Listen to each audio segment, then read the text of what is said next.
Good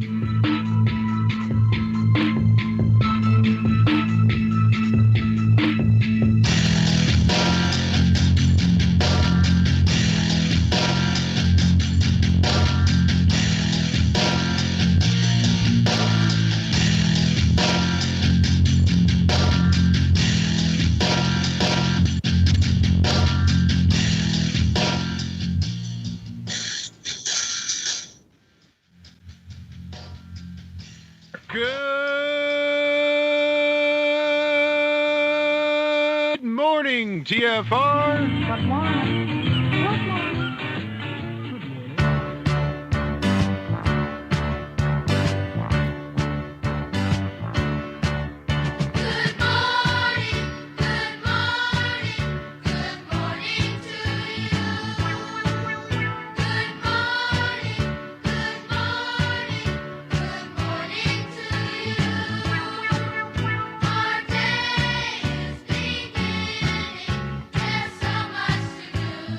Hi, this is Alan. I like Ironworx because it's where everybody knows your name, and they're always glad you came. I love Ironworx with Josh, Walt and Zach. It's like sitting in your front room having a cosy chat with your best friends. Hi, it's Diva here, and I just want you to know that Ironworx with Josh, Walt and Zach, it's definitely my favourite dose of reality.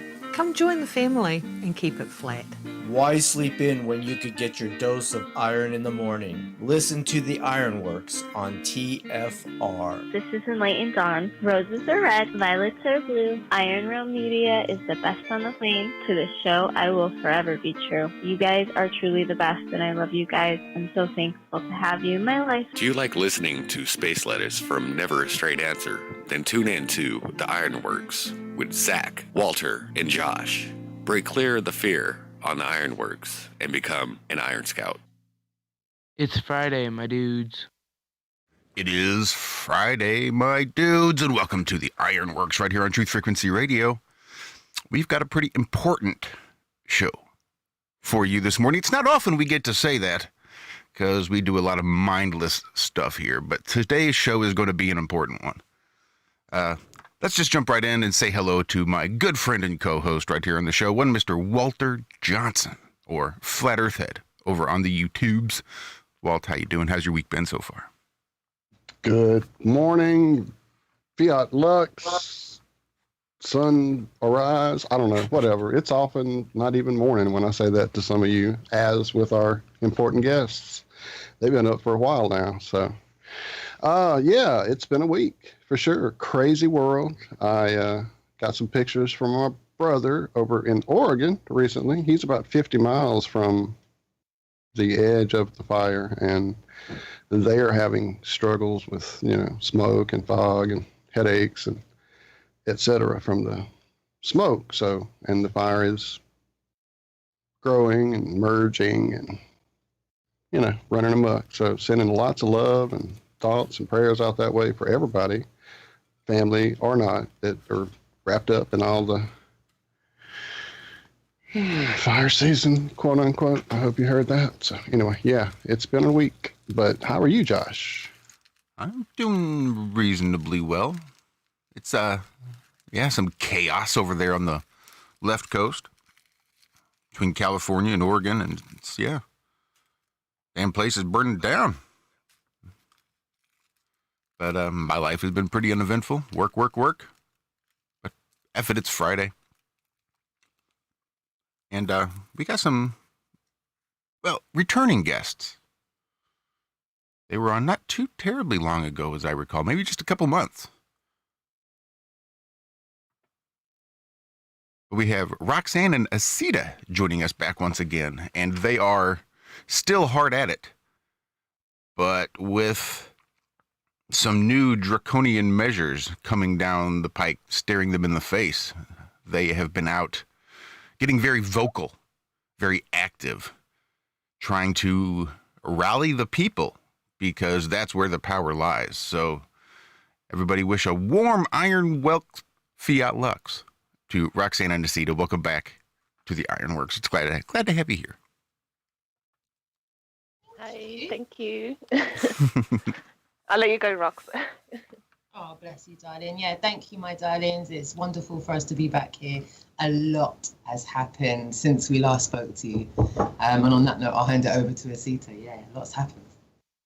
Too much. We've had, and put it this way, every single week there is some sort of rally going on, whether it's, 50 people to 1,000 people. Somewhere in the UK, we have people on the streets speaking out against paedophilia, speaking out against, the COVID rules and regulations that are set upon us. People just speaking out and speaking their truths and feeling comfortable, even if they don't all agree.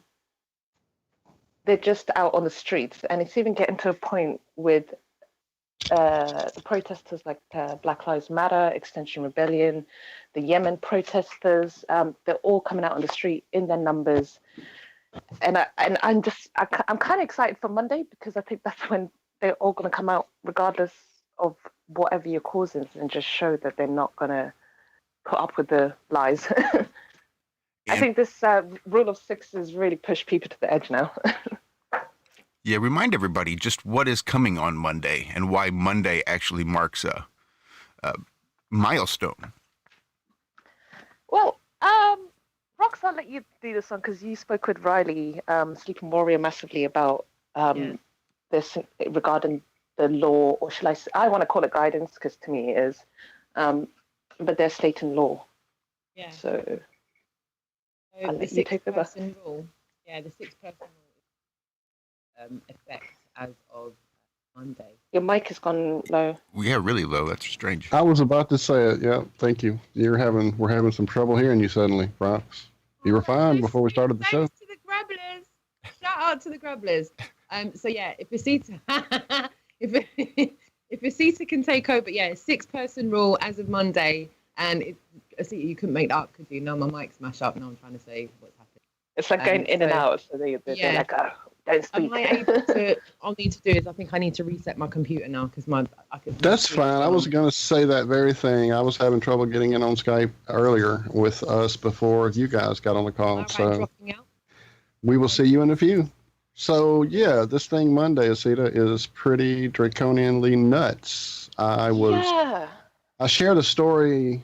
I think I dropped it in on Tuesday, maybe after our show Tuesday morning. It came through my feed that was coming up, and I was just like astounded, and dropped it into many of our chats that we're all in together here to see, kind of, because we have a lot of friends over there across the pond. So it's very concerning. Tell everybody what's going on. I'll shut up. Okay. So far from what I've seen is that especially within the last month, there's been so many protests speaking out against the establishment, speaking out against the COVID regulations. And to me, it feels like they've now implemented, so we were allowed to gather in groups of 30. Now we're not allowed to. It's gone down to groups of 6. Anything that is more than a group of 6 is now banned or illegal, or you could face getting a fine, you could face getting arrested, all sorts of things. And they're trying to say that's because of the virus. I would say that's because they, people are waking up pretty quick. A lot of videos are obviously going out. There's a lot of talk as to the censorship. So for me, it feels like they've brought in this rule of 6 to fear people from getting out onto the streets. There's, they've got 2 massive protests here in London coming up on the 19th and 26th. And I think there's a massive fear of the numbers that will rock up. So yeah, we're pretty much going into I don't even know what to call it, but I just know that the police are already showing their mark of the martial law. They're already kettling people, and we're talking about peaceful protesters, less than 30 people. And if it's not a protest, we're just talking about, like, for example, we had Carnival a week ago, 2 weeks ago. About 6, 7 o'clock in the evening, less than 20 people out on the streets trying to enjoy the aftermath of Carnival, just having a drink, listening to some music in the car. And kid you not, there must have been 50 police or more just standing there ready to hound and harass people. Like, sort of kettling them in, trying to usher them to go home. just being really rude and aggressive and just, yeah. So what's going on in Australia, I have a funny feeling is coming to the UK. Incredible. Incredible. Well, you guys have been for sure at the forefront over there with what's been going on as far as out in the public, I know our buddy Robin from Lifting the Lid. I've been checking out what he's been up to, that group over there on their channel. So I know you guys have been really active over there. And it seems like from what I've seen, and again, there's so much great stuff out there these days, it's hard for me to even keep up anymore. But when I do tune in and see what's going on over there, it's a whole different world than what's going on over here in the States. You know, when I look at protests here, it's just mind fuckery. It's, you know, all these hate groups and all these paid insurgent groups and all these just idiots that are thinking it's cool because they saw it on their their Instagram feed or their TikTok feed or whatever. And it's just out, you know, it's getting out of control here. Whereas over there, it seemed like, you know, some actual thought processes were being engaged and people were actually starting to pay attention in a very intelligent way rather than a very primitive way, almost, is what's going on here in the States, it seems. So, yeah, what else could they do but keep you guys from conglomerating together, you know? So, oh, man, this is incredible. It's interesting. I mean, but it's not until you actually get on the ground and speak to these other protesters and even some journalists who have been following the story. And yes, Black Lives Matter is dissolving here. It seems like Extinction Rebellion is also kind of dissolving here. The numbers aren't as big as what I've seen in the past. But when you do speak to the people on the ground, they have this feeling of unity rather than divide. And we're talking about, I was speaking to a woman who's more on Extinction Rebellion. She advocates for that. But she came into the protesters' pen, which is just opposite Downing Street, by chance. And we just had a conversation. And it was just interesting that she was bringing up Black Lives Matter and the fact that she was speaking with some of the people within that organizations to try and band together and unite rather than having this divide and having several protests. So I found that conversation was a massive highlight for me, and to me is a positive step in the right direction. I think regardless of what cause you advocate for, the one thing I'm saying is we have a common enemy that is out to get us. Now, Extinction Rebellion, their leaders, for me, I feel are controlled op because of what they're allowed to get away with, and just certain things that I've seen. Not to say that the people on the ground that are protesting are controlled op. They're just normal people doing what they believe in, fighting for their cause. But little do they know what is going on at the top. And it's the same with all movements. There's always going to be some sort of, I don't even know what to call it, but just a takeover or something. And it's whether the people at the top who started out the organization let that happen, get bought and paid out for, or they stand their ground and fight for what they actually believe in without having so many influences and stuff, you know? So I do know, actually. And what's unfortunate is here in the States, as I said, it's so, and I don't even know how to explain, you know, you guys are there with a different vibe, but like my niece just took off from Lafayette about a week ago, no, not even a week ago, 3 or 4 days ago, and went to Portland because she has friends there and she's all pumped up with her social feeds. And so she wants to go, I don't know what it is that she wants to do, because what's going on over there is driven by, as I said, the paid groups and the government people, and the governor there is the biggest joke ever. I don't want to get into too much politics crap. Sorry, I'm getting all distracted because my family's over there in the middle of all that. So, but even she said that when she was there, it just felt like a big show, like something that was being done for TV. You know what I'm saying? It didn't feel real. It felt fake. And so hopefully that wakes her up a little bit, but definitely the different energy of what you guys seem to be doing over there is just, it's worlds apart. Or am I looking at it wrong? Josh, you're here in the States. What do you see? What do you think? It's very emotionally based reactions. For some reason, I don't think that people here in the U.S. seem to be able to see past their differences and understand that there is this common enemy, that no matter what side of the political aisle, the religious aisle, your sexual orientation, it doesn't matter, because when these things come down, they're not going to give a shit. So I still see these lines of division without any real unity.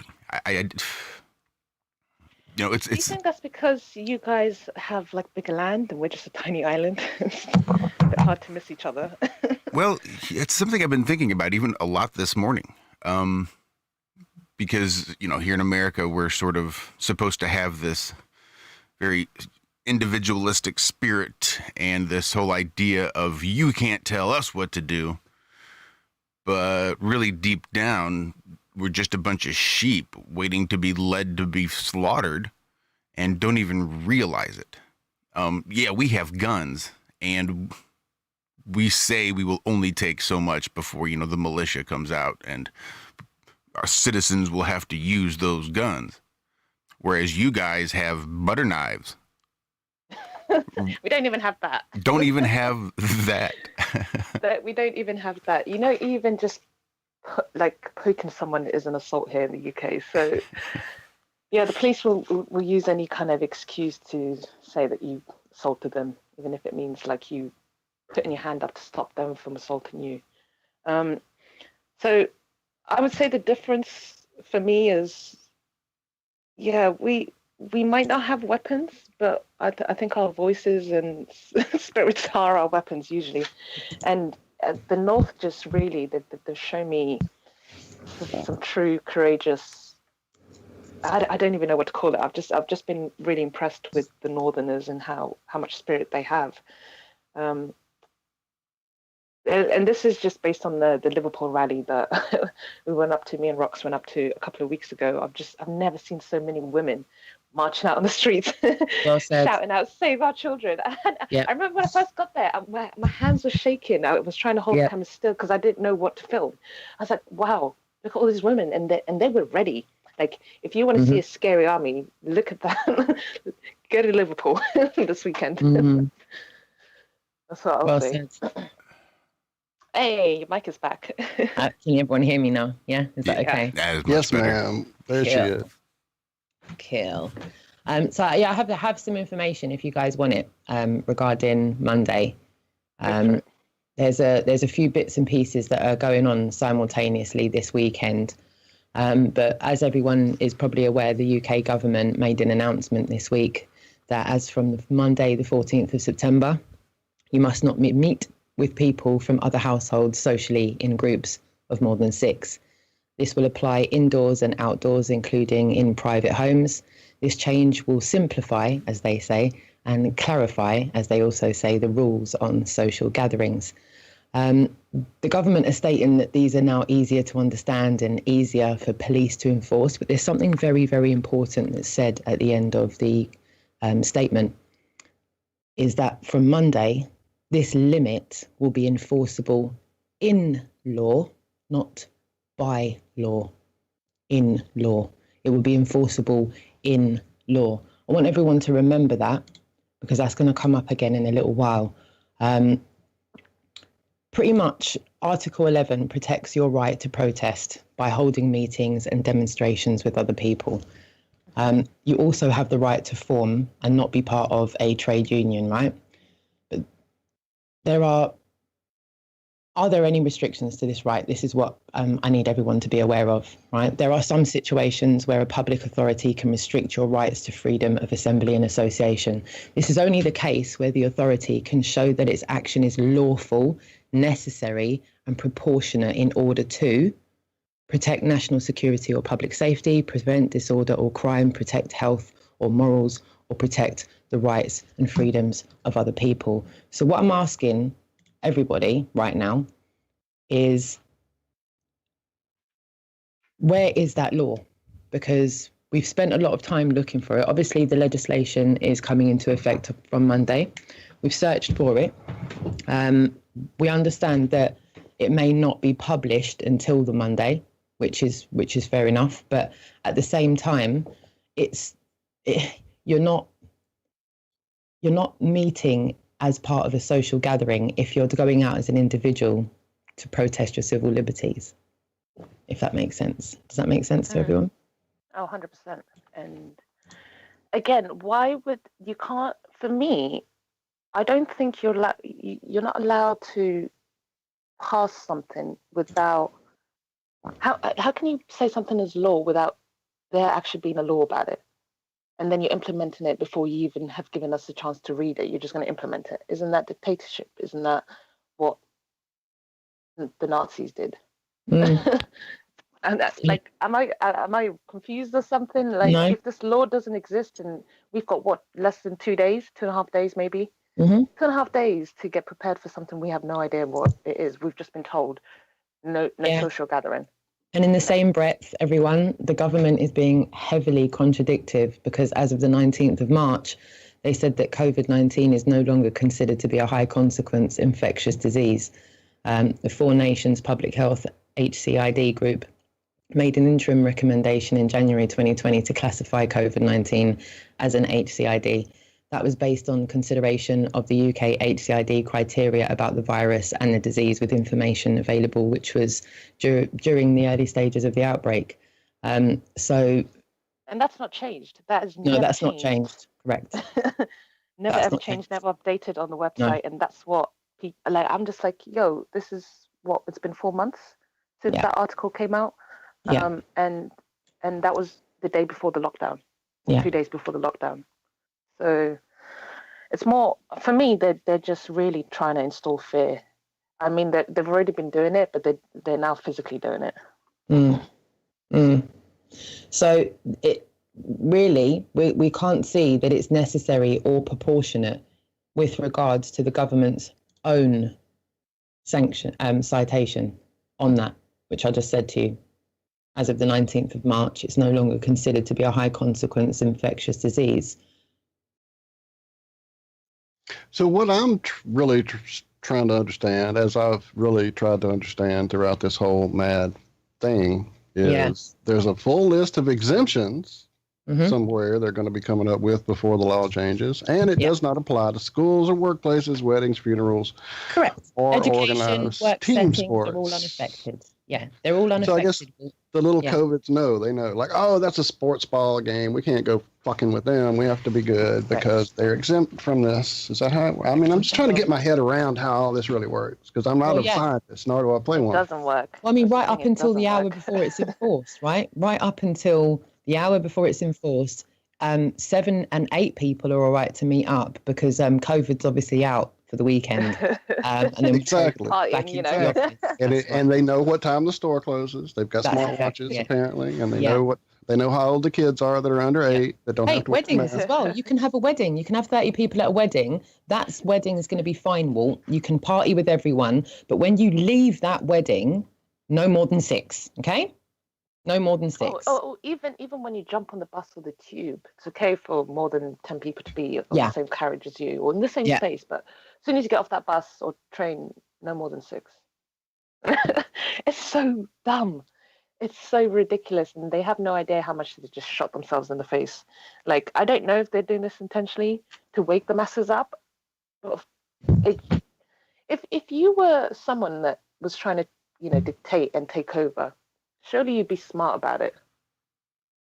This isn't a smart move to me. It's all a farce. It's all a farce. A whole 9 yards. An absolute farce. Yeah, that's why I say it's like it's happening on purpose. Yeah, then I think they've, like, in some twisted way, maybe this is for our benefit to give people that fire to say, no, enough is enough. Now, how much more do you need to take in order to stand up and say, no, I'm not going to take it anymore. I'm not going to listen to your lies. I'm not going to be forced to not have a life because you're too scared of I don't know, they're too scared of what is coming to certain individuals that have done so much, sorry for swearing, fuckeries around the world, with the UK, with Europe, with the US, with Africa, Asia, you name it. There's so many people that are going to be held accountable. And not only that, wasn't Hillary Clinton in court like 2-3 days ago? 9th, yep, she was in. The Weiner laptop is surfacing itself again. But just to finish off on what you were saying there, I really feel that protesting for your civil rights is not meeting up socially. I don't see how protesting for our civil rights is meeting up socially. Well, what's the definition of social? Well, what does that mean? Meeting up socially with your mates, right? That's what one would think. Yeah. And that the protected right to assembly would not have anything to fucking do with your social gatherings. Oh, I'm sorry. It's hard not to. If you take yourself to Parliament Square to protest as an individual, because you want to protest for your civil rights, not sure how they can class that as meeting up socially. Well, for me, I don't even want to Google what they're saying, because this is how much information that they can take off online. So it was, someone made a comment in a post that I did. And they showed a list. Oh, hey, Asita. Real quick before you get into that. Hold on. Yeah, we do have some break music coming up. Jeez. Oh. I'm not even paying attention to the time. That ran through. I know, I'm so up in this. That ran right up on us. All right, well, we'll shut up, and we'll be right back with Roxanne, Glenn, and Mama Sita talking about some madness over there in the UK. Right after this on the Ironworks. Pretty clear of the fear. Extendivite is more than just a heart tonic. Do you have any of these symptoms? Night cramps in the hands and feet. Your arms and legs often go to sleep. On short walks, do your legs get aches and pains? Is your memory worse than it used to be? Ankles that swell late in the day? Has your blood pressure increased lately? If you answered yes to even one of these questions, you may have early warning signs of arterial blockages. Your body is saying that it is time to take Extendivite. These are not the normal signs of aging. They are the warning signs that accompany blocked arteries. Get your Extendivite today. Extendivite is available in capsule or liquid form for just $69.95 for a 2-month supply. To get started, call 1-877-928-8822. That's 1-877-928-8822, or visit heartdrop.com. Extend your life with Extendivite. Balance of Nature's fruits and veggies in a capsule. It's a great product. And the one thing I like about it the most is that when you open the bottles, you can smell like the scent of the fruits and veggies. It's no genius thing to it. It's really just fruits and veggies, which everyone needs. And you guys kind of put it in a way where you can take it easy and you can get it, and it's natural, and that's what I like about it. You know, I like the product, and I've taken it, and it's definitely made me feel a lot better. You know, I am a healthy person to begin with, but it's definitely good prevention, and it's definitely gives me energy, and I just feel like the natural thing. I like it. I really do. For a limited time, use discount code TALK to receive a 50% discount on your first preferred whole health system and have it shipped to you free. Call 1-800-246-8751 or go online to balanceofnature.com. Again, use discount code TALK. Fear is the mind killer. Fear is the little death. This is Uncle Walt from the Ironworks. Josh, Corey, and I have chosen to look at life with no fear. No fear of the unknown. No fear of questions about the supposedly well-known. No fear of ridicule for thinking outside the familiar fool's lines. No fear of the boot on the neck of those refusing the party line. No fear of taking on those so convinced of their beliefs they would sooner drink the Kool-Aid than believe they've been fools made. In this world filled with me too, cattle think, can truth's protective layers be peeled back to show the tender, juicy pink? Are we all just grist for the mill? Souls sold against our will, or is that just how it feels? When you're filled to the rim with trivialities so fear-filled and grim, break clear of the fear right here. Tuesdays and Fridays at 2 a.m. on TFR. Josh and I and you will hammer out the impurities of technology-driven groupthink, fold in a dash of logic, and quench it all with a bit of absurdity. The Ironworks. Break clear of the fear.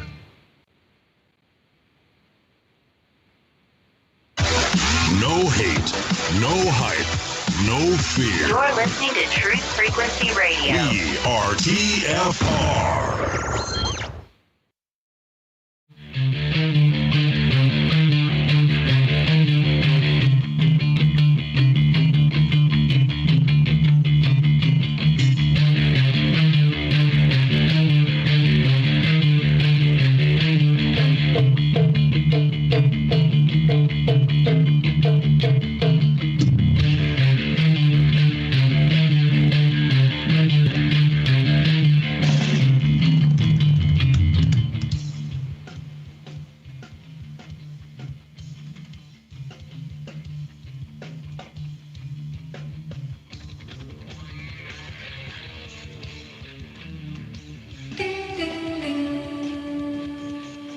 Good morning. Good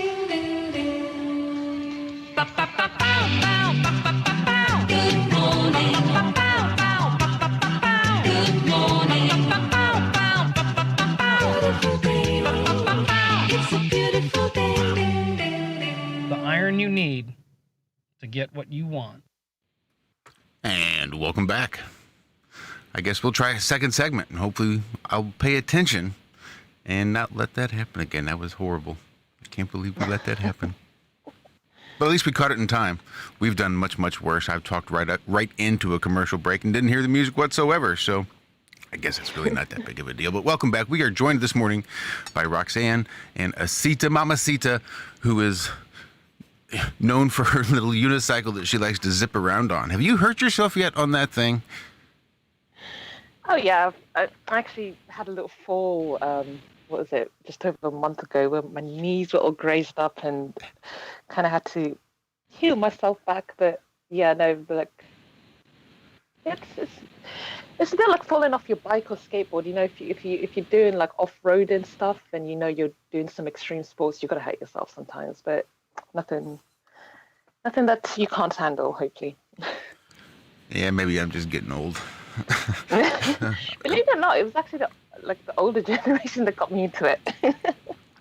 Really? It's yeah, it seems like it's quite a big hit with the older guys. And they are young people that ride it, but there's more of an older generation for this thing because they can afford it. Right, there you go, and they can also afford the extra insurance coverage. Yeah, there's a lot of stuff. The health you can get insurance, as an adult that you can't as a kid. So, but yeah, no, it's honestly been. I just have to be really grateful and thankful for all the people that I have met in my life that have managed to get me to where I am today. You know, Dave was the first person that got me into it. You know, if I didn't see him or if I didn't know of him, or Roxanne actually as well, if she didn't do her Speaker's Corner once a month, I wouldn't have met Dave there to see that electric unicycle to know, oh, I'm really going to get into it. So it's all a domino effect. And yeah, no, it's beautiful to actually hear the stories of people's journeys and how they got here and how this I can't say the word. You know the word. Everything syncs up. Right. I'm not going to try to say it, but I know the one you're using. Everyone knows that. The sync word. So no, yeah, I feel truly blessed in every way, and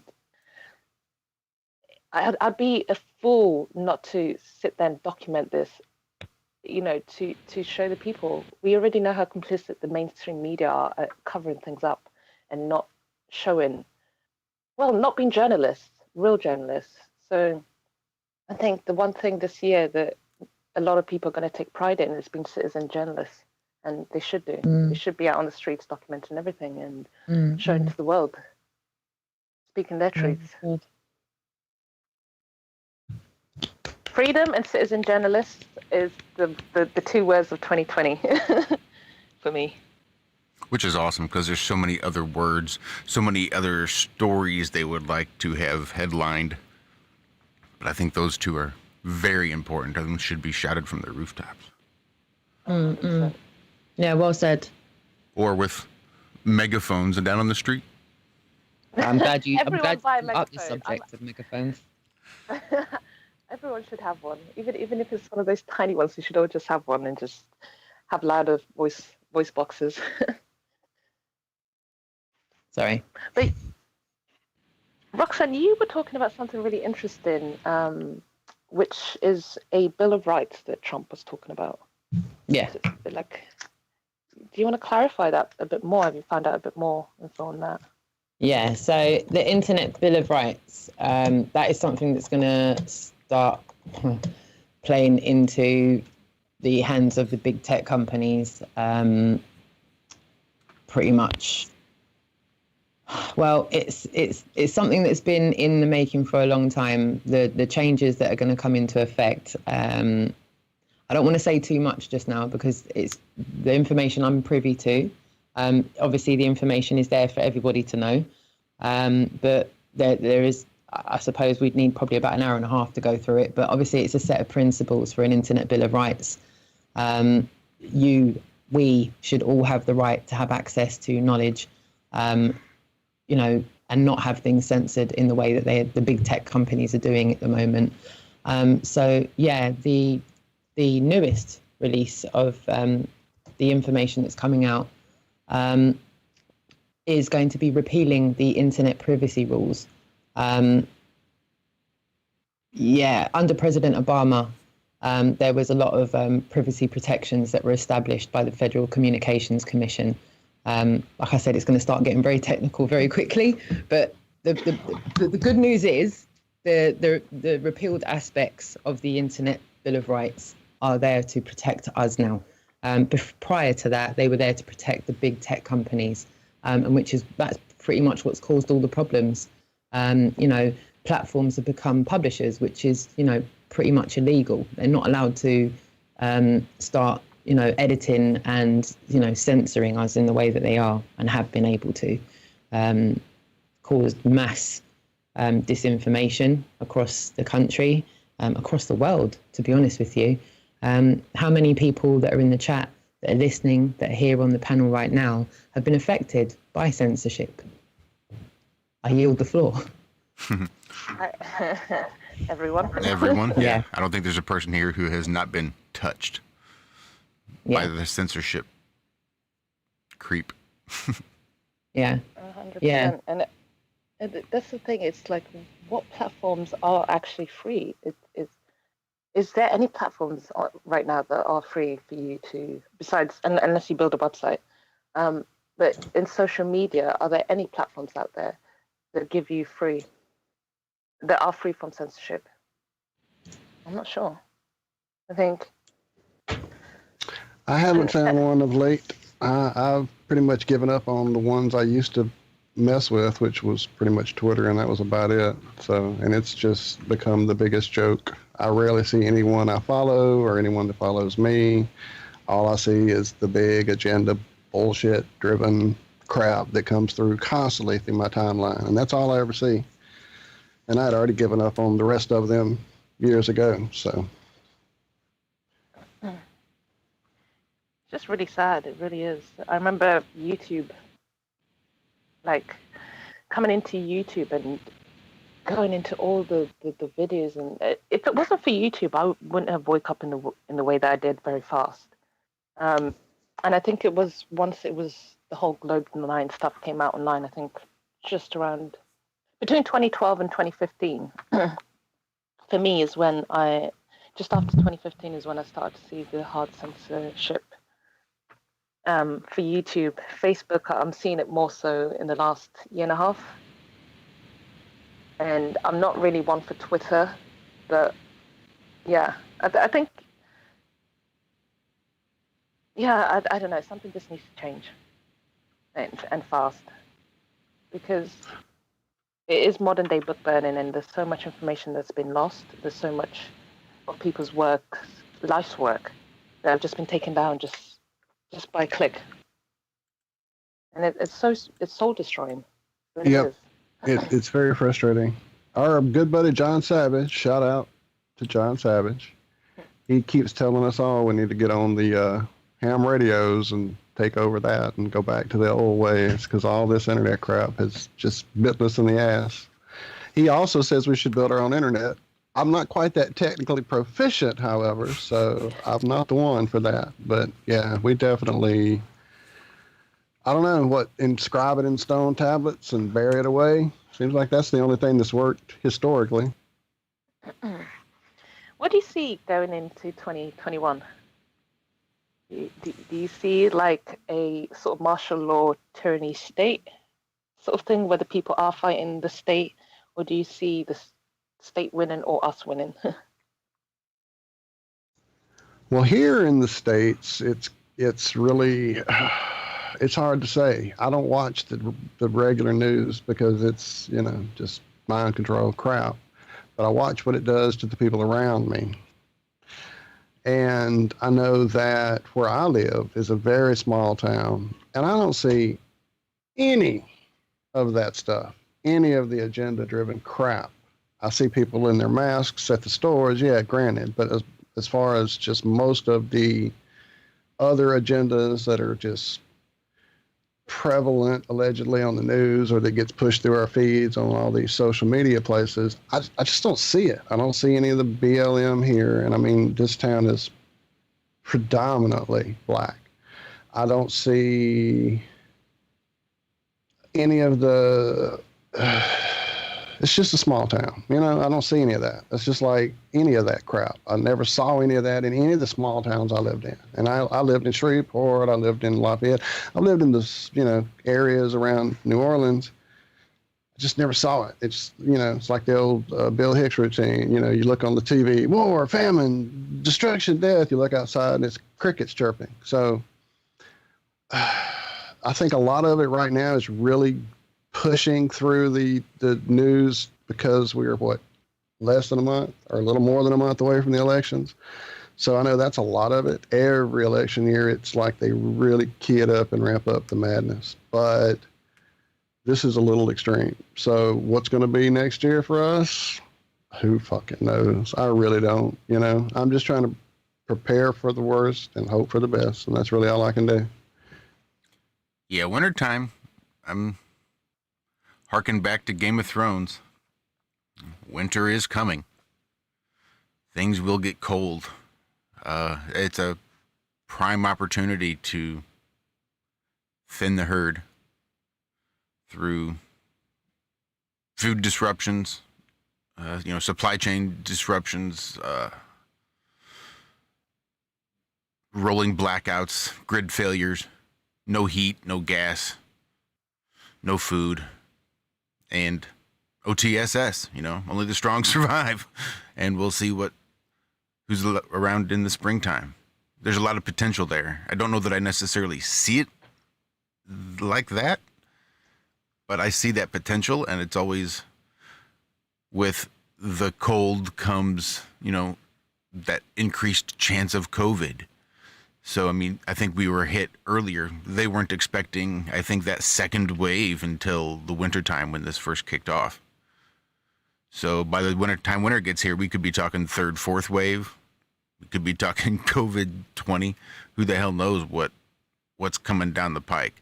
But it doesn't seem like they're anywhere near trying to pump those brakes.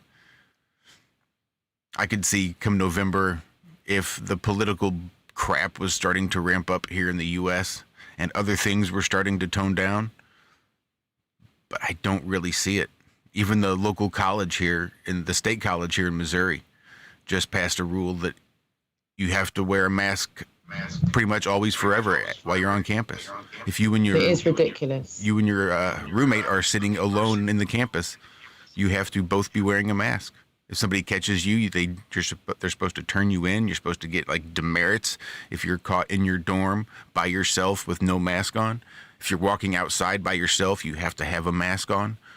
It's incredible though that it's. I don't know if it's the same in your country, but in this country, it's not even considered a highly infectious disease. It's just not considered a highly infectious disease. Guys, I don't mean to be impromptu with this. I've got more information in front of me regarding the UK and what Matt Hancock, I've got to make sure I don't say his surname wrong, what Matt Hancock has said. But I'm not going to swear, but this guy cannot do whatever the F he wants Yeah, he has to be proportionate and necessary.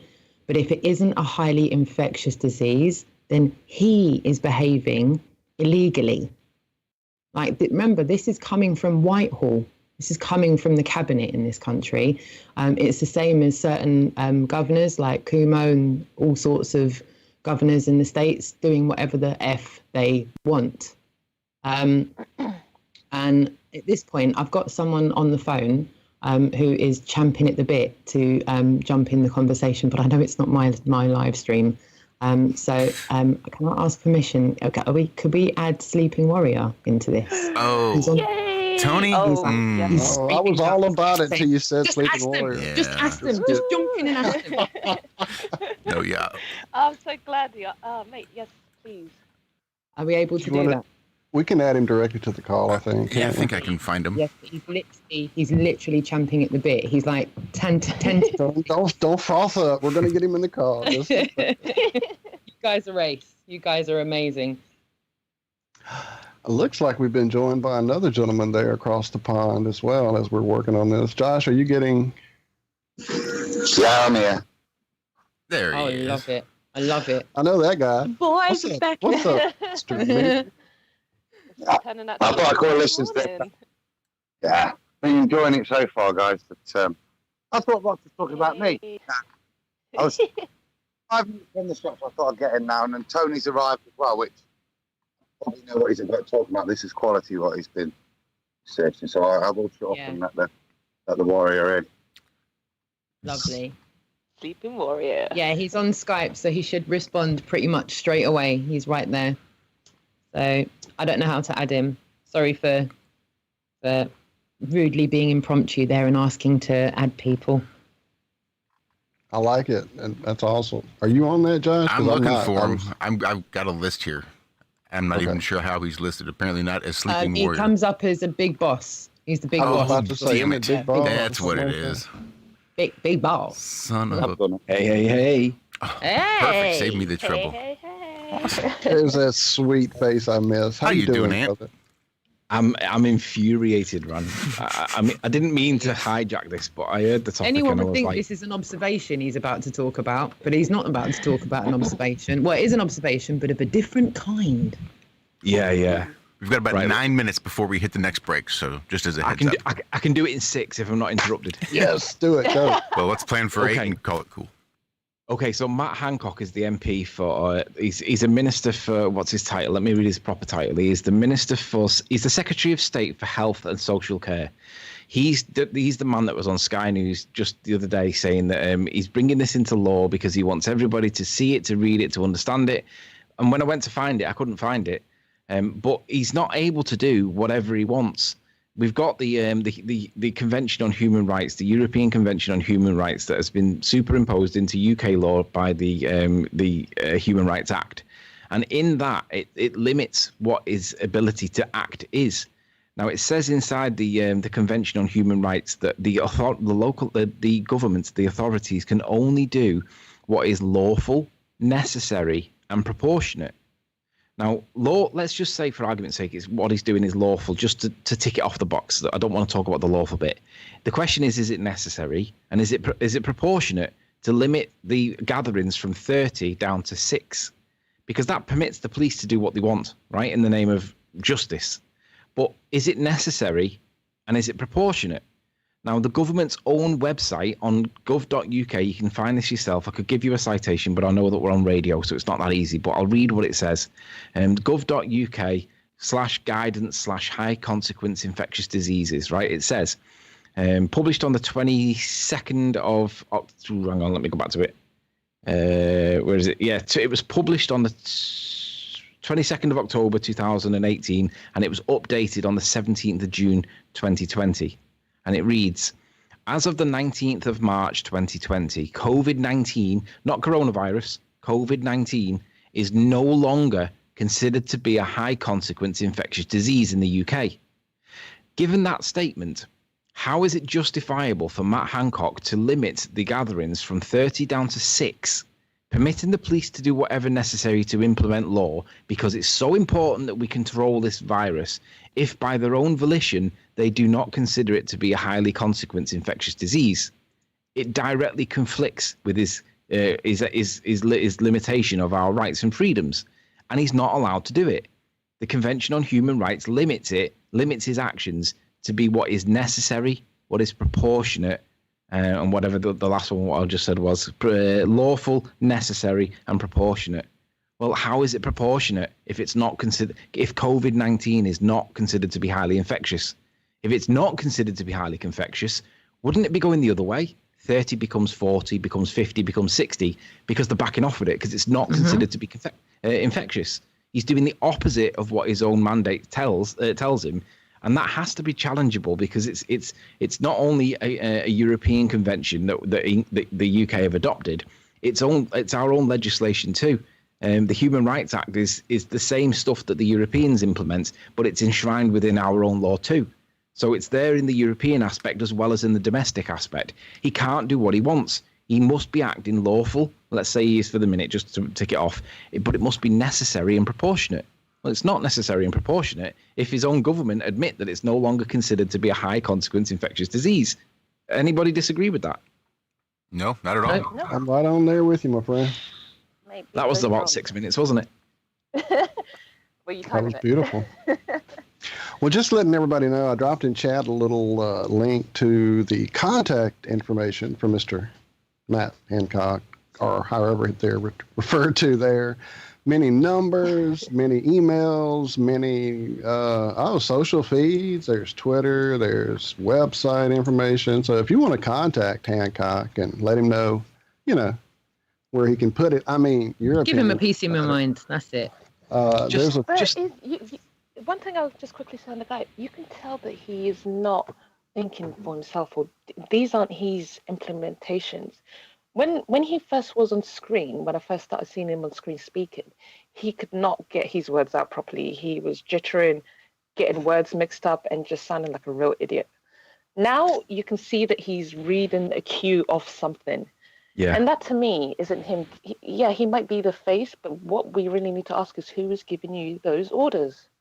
Well, yeah, it goes worse than that, though. Kay Burley was the presenter at the time. Now, I'm not a particular fan of her. I'm not particularly against her. I'm kind of neutral. But she asked him, why is it okay? Because the government have admitted that they're going to breach certain parts of European legislation because they consider it necessary in this instance or whatever. And she asked him the question, the government's admitted that they're going to break certain laws. What makes it okay for the government to breach these laws? But then how can you expect the citizen to abide by them if you're admitting that you're breaking the rules yourself?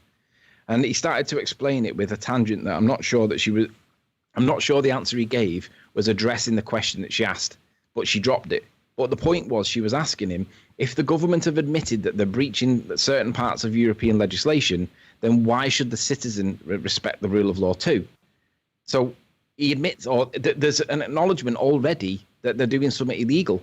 So but because he went off on a tangent, it looks like it might have been an obfuscation tactic to avoid answering the question by answering a different question. She was asking it relative to this issue, and he answered it relative to a different issue. So I think that might have been obfuscation. But the point is, they realised that this is not legal, and he was asked to answer it, and he gave a typical politician's answer. He didn't answer the question that was asked, or he didn't seem to answer the question that was asked. He seemed to answer a question that she didn't ask related to a different topic by way of to avoid him answering the question that she asked. If you're with me. Mm-hmm. Oh yeah.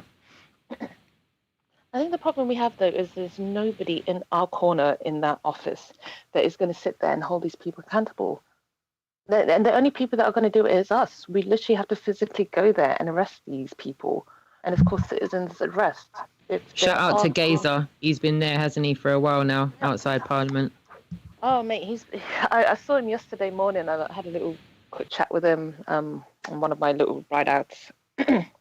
And, yeah, those guys, they really are just, and that protesters pen, it's just become a home for so many different people from all walks of life.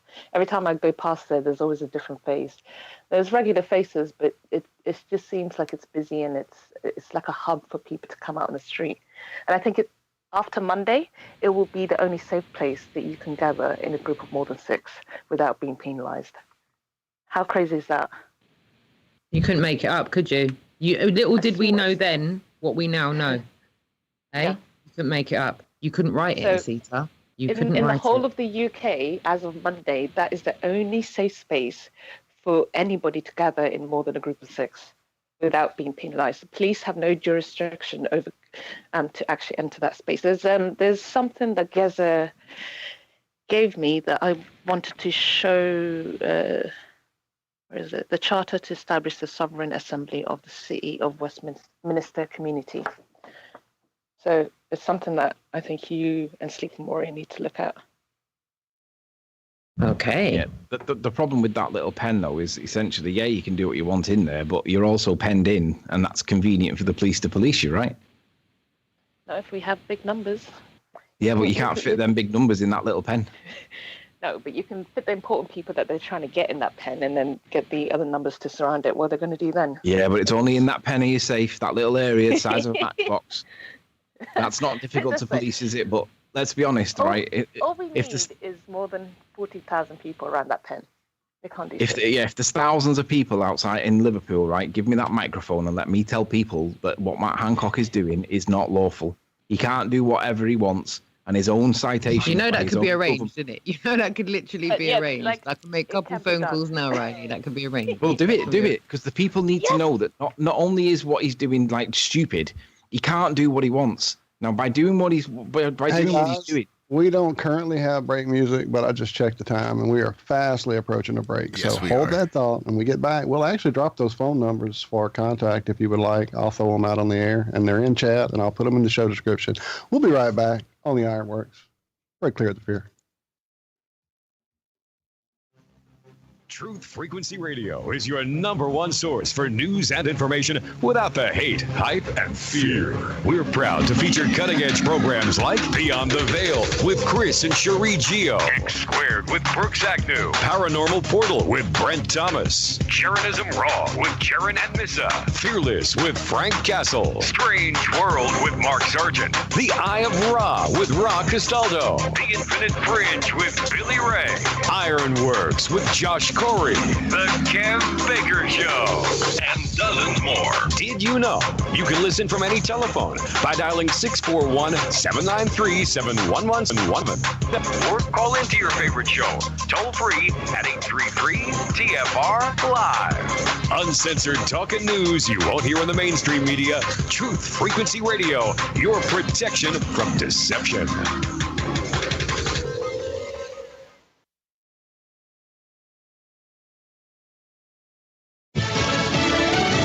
Remembering a dark day. I'm Jack Callahan, Fox News. It's September the 11th, 19 years since the country was attacked. Our way of life, our very freedom came under attack in a series of deliberate and deadly terrorist acts. Then President George W. Bush speaking hours after hijackers had flown planes into both towers of the World Trade Center, eventually collapsing both, and then into the Pentagon in Washington. A fourth hijacked plane thought to be headed for the White House was crashed in southwest Pennsylvania as passengers tried to overtake the hijackers. Like memorial ceremonies in New York City and Washington, D.C., an event is planned for the site near Shanksville, where United Airlines Flight 93 went down on September 11th, 2001. Because of COVID-19 concerns and at the request of the families, this year's event at the Flight 93 National Memorial is private, but it will be live streamed. Instead of the usual 90-minute ceremony, it's been shortened to 20 minutes, with the names of each passenger and crew member read aloud, along with the ringing of the bells in remembrance. Both President Trump and former Vice President and Democratic nominee Joe Biden are expected to visit the memorial. Fox's Tanya J. Powers reports Joe Biden will also attend services in New York City today, as will Vice President Pence. Wildfires continue to rip through California, Washington, and Oregon. In Butte County, California, 7 more people have been found dead. 16 are still missing. Anthropologists now joining the crews, combing through the ashes. This man among thousands who evacuated. The orange glow on all the hills, and the wind was blowing so hard, and ashes, smoke and ashes was hitting you, and the ashes were burning you. So normally I wouldn't have evacuated, but I did. In Oregon, 500,000 people are under evacuation orders. That's about 10% of the state's population. The equivalent of more than 1,400 square miles scorched in Oregon in just the last 3 days, and at least 4 people have been killed. America is listening to Fox News.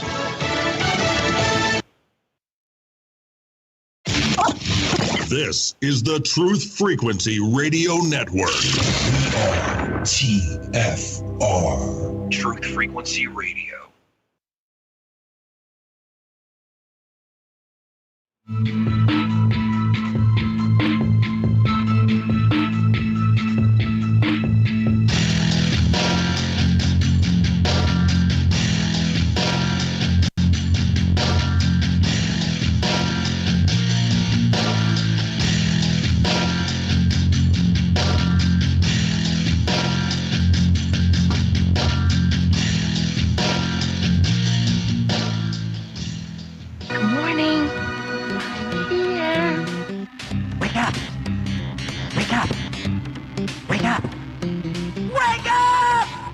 What is dark matter? Okay, we don't know. That's great. That's why it's called dark. It's exactly. Everyone knows all reputable information comes from random people on the internet. Tell me things, internet. The earth is flat. It's like school in your hand. Okay, dark matter is something we do not know what it is. We believe that dark matter is there, but we have never detected it. Well, what I'm afraid of course, is that there is no dark matter out there. There was one? There is no dark matter out there. We need to think really hard, to think really hard, to think really hard, to think really hard. Oh, come on.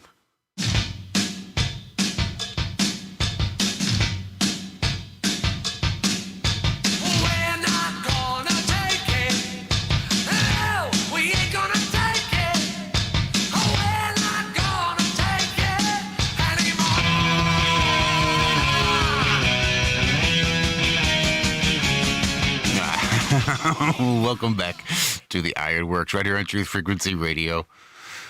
Josh and Walt hanging out with you, missing Zach today. Zach was a little under the weather and didn't get a whole lot of sleep last night. I know he's tuning in out there in the ether. So Zach, we love you, we miss you. And shout out to all the Iron Scouts. Brian, I see you there. Dawn's there, Liz is there. Hell, they're pretty much all there. Love you guys. And thanks to everybody else for hanging out with us this morning. There's a nice little crowd for, 4 a.m. Well, I guess we're going on 5 a.m. now for me, but good to see you all up and at it this morning. Happy Friday. We are joined this morning by not only Roxanne and Mama Asita, but now we have Sleeping Warrior Anthony Riley joining us, as well as the Adam Meakin, who is here, if only in spirit. I know he's meted up. He's at the shop busy doing his thing. So if he ever gets a chance, I know he will pop in as soon as he gets a moment. So, man, you guys are just riled up, and I love it. I wish we could get people on the same page here in the States so that we could stand up and just take back what is ours. But we're not, because we have to go visit a place in the fucking pasture where a plane disintegrated into the fucking earth. Oops, I'm sorry. Buried itself so deeply that it could never be recovered. This according to the 9/11 Commission report. The miracle in Shanksville. The Shanksville miracle. Who'd have thunk it? The Shanksville miracle, isn't that the one where there was no plane? Yeah. Yeah, that's kind of the theme throughout the day. There's no plane at the Pentagon. There's no plane at the towers. There's no plane in the field. But hey, we're just looking at facts. Remind me, which flight pulled down Building 7? Was that the first flight or the second flight? Because there was only 2 planes, right? Right. No, it was like a ricochet. It's a ricochet thing. If you ever play one of those physics games with the birds and it knocks one tower over and then it falls, something like that, I'm pretty sure. All right, so not a third plane then, no? No. Physics. It's all physics. It was an invincible plane. Check the math. Sure. Right. It only takes 2 planes to destroy the entire World Trade Take R complex. And you square that by the plane's speed. Okay, I'll stop. With that analogy, though, I'm lucky. I guess I should be considered lucky in England that it didn't catch and set fire to the whole of England as well. Right? No doubt. No doubt. But yeah, Shanksville, the plane came in so hard and so fast that it caused the ground to liquefy.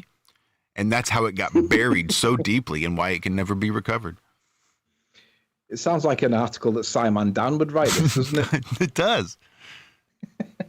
But those are the things you have to believe if you want to believe the official narrative of the two planes, the box cutters, and all that jazz. And all that jazz.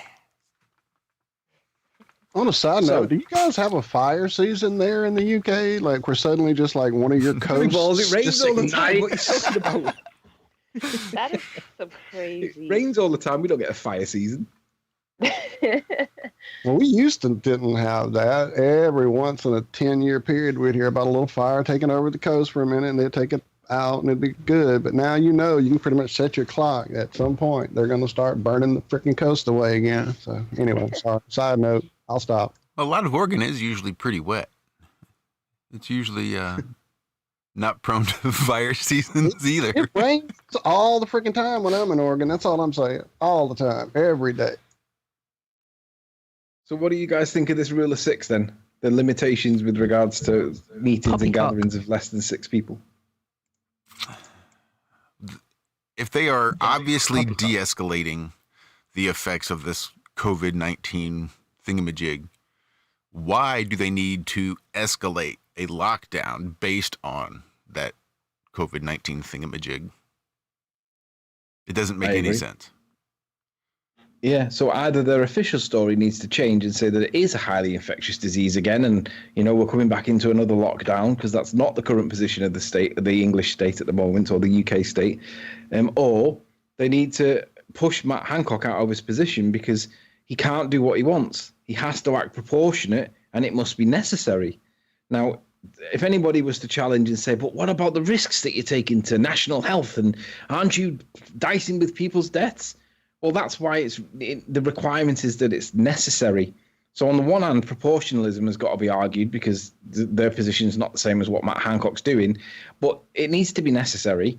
And people are asking legitimately, where's the evidence that anybody has died from the COVID-19? I mean, the coronavirus is literally a cold, right? Mm-hmm. But people are asking, well, you keep conflating between COVID-19 and coronavirus as though they're the same thing. People think now, normies, think that coronavirus is COVID-19 because they keep conflating between the two. But we need to see evidence that COVID-19 has actually killed anybody, because we know that people die from colds and flus every year. You only need to get a few sniffles, and then if you've got a couple of other ailments all adding up as well, that's going to make you pretty ill and you are going to be risking dying. We know that. It happens every single year. But no one knows anything about this COVID-19 thing. So how can we distinguish between those that died from cold-related illnesses caused by the cold and or exacerbated by other injuries and illnesses? How do we contrast people that have got COVID-19 from just having the cold and that killing them? How do we prove that this is necessary? Because it's not our proof to prove, it's the government's, and we want to see the proof. We want to see that anybody has died from COVID-19 and demonstrate that that was COVID-19 and not just an illness caused by a cold, which compromises the immune system of people every single year. There's more people that die from any ailment. I mean, it's not even in the top 100 killers, this. I mean, there's like 50 other things that are far more sinister and risky to the public health than the amount of people that have actually been killed by this so-called Corona-19 virus, which, let's not forget, the numbers that they're citing for the amount of people that have died from this COVID-19 is just ridiculously unreliable. They're putting people that have died from car accidents, from diabetes-related illnesses. If anybody goes into hospital these days, they're just getting slapped with COVID-19. But even if we accept on face value that the numbers that they're giving to these deaths of COVID-19 are legitimate and genuine and sincere, then it's still ridiculously low in terms of the proportionate side. So we need to see, the government needs to demonstrate proof that anybody has died from COVID-19 rather than just the normal cold, which is what coronavirus actually is. So necessary, proportionate, the onus is on the state to prove that this is true. And we're asking, well, where is that evidence? Because we can't believe them. They're not telling the truth. They're just telling us that's the way it is, and no one's asking for evidence. Well, we need to ask for that evidence, because if we don't get that evidence, It means that they can tell us anything, and it becomes a tyranny. It becomes a tyrannical state where we've got to do what the government says. You must obey. Riley, I'm you done. this is what we've been doing on the streets for the last. These questions, these letters have been sent to the government. They're not responding. So what are we supposed to do? Like for me, what should we do when it comes to Monday? If what's been stated is correct, then when it comes to Monday, the police are still going to implement it regardless whether they know it's hokey, like a lie or not.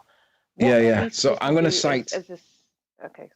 I'm going to cite Nathan Oakley. Shout out to Nathan Oakley. But he said that there's only two things that you can do. He says, one is you step out of society, and two is you run off into the woods. There's not. There's three things that you can do. You can put your shoes on, you can put your coat on, you can get into town, and you can congregate with people in groups of more than 6 and tell people that this stuff's not okay. That's the third. Now, if you don't want to do that, then that makes you part of the problem, because you're not being complicit. You're being passive. Now, I remember the Tiananmen Square man, the man with the tank. Now, that one man made that whole convoy of tanks stop. Now, obviously, the tanks they could have blown his head off, but they couldn't, because not only were the cameras of the world on him, but it's such a symbolic political statement that they couldn't blow his head off, right? Well, we're in that position now where we're getting to the crescendo of a massive wave that's only going to happen once in every 20 or 30 years. We're in it right now. It might not be today. It might not be tomorrow, but it is coming one day this month. So we're there. No, the question is, are you going to be there with us, or are you going to be passive and hide away and run away? Or are you going to fight for the rights? And at the end of the day, they can't do what they want. They've got to be proportionate, and it must be necessary, and it's neither. Yeah. It's coming Monday, Tony. I'm jumping around in the shop, making sure I tell everybody, you're going to make sure you're downtown on Monday. Monday's the day, because the government's called the day as to whether or not they're asking us, are you going to take this shit or not? And we're going to do it so extreme that you can't gather them more than 6 people. So we've got to send a message saying this is not acceptable, and that requires us to be in groups of more than 6, I'm afraid, to say no more. Yeah, of course. Everybody to 100%. Answer the call. Everybody absolutely has to rise again. They have to unite again, and they have to fight again, because we're all fathers, mothers, daughters, sons, brothers, sisters. Don't have to look at race. Don't have to look at skin color. This is about life, liberty, and the pursuit of happiness. You know? Absolutely. And if you can't, Roxanne, if you can get me on that mic, get me on it, because people need to know that Matt Hancock can't do what the fuck he wants. He must do what is proportionate and necessary. And by his own government standards, it is not proportionate or necessary when they admit that it's not considered to be a highly infectious disease anymore. And it hasn't been for months. They might have thought that initially, but they've changed the position in March, and it hasn't changed since. So Matt Hancock's trying to tell us it has changed, but the government's own published documents on their own website, gov.uk, clearly state that it hasn't.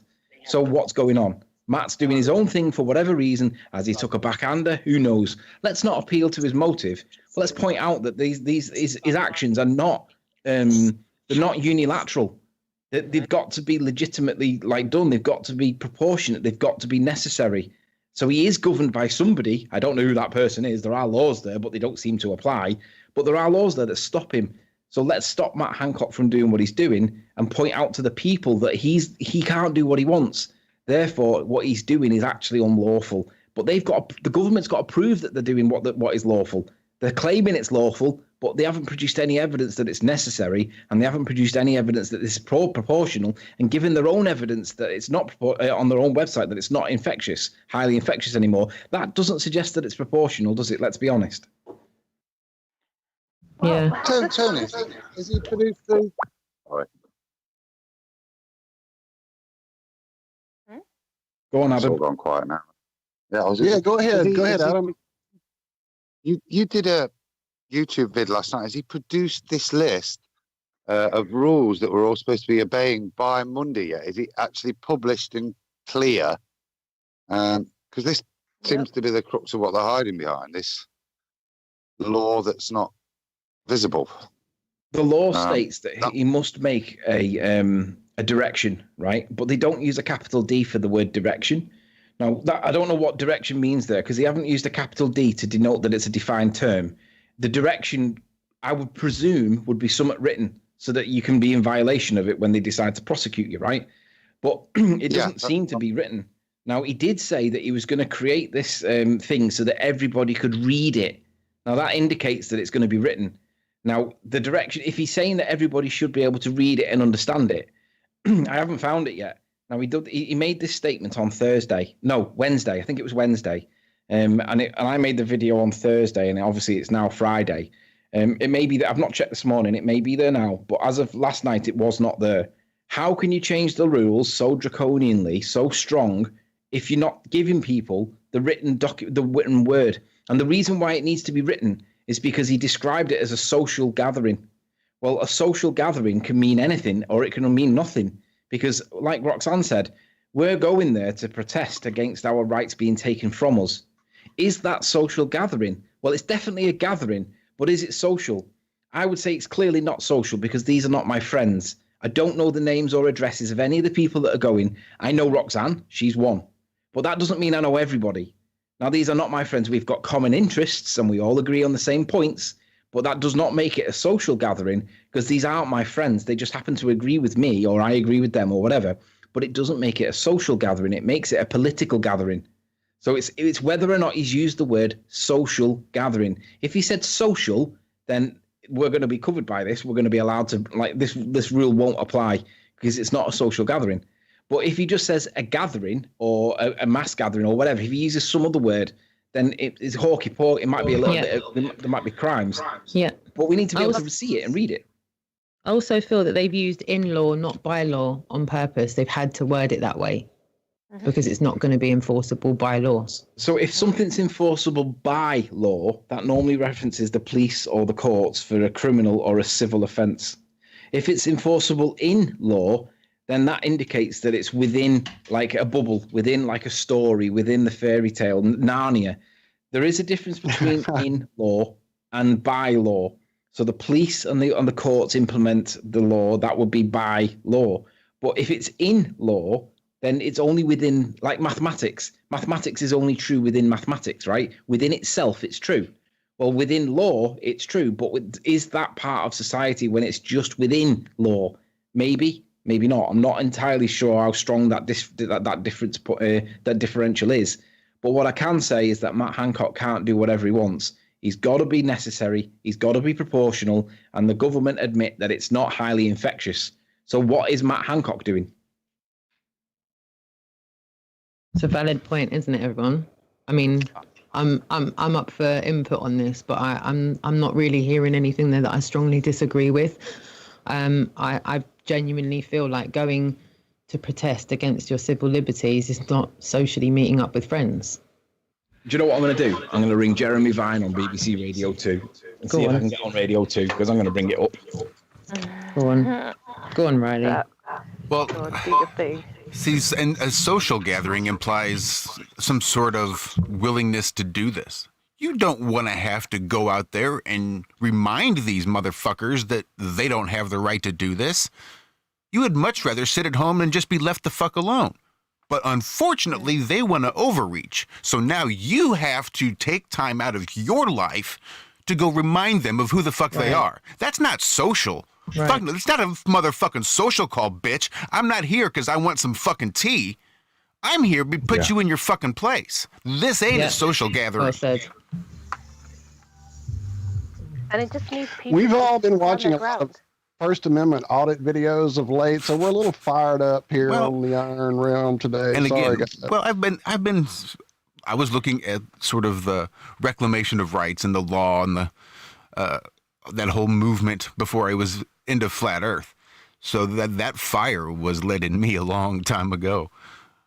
It's there. It burns quietly inside. It doesn't take much to tap into it and blow a flame to life. But to try to say that that's a social gathering, yeah, that'll forge a fire in me.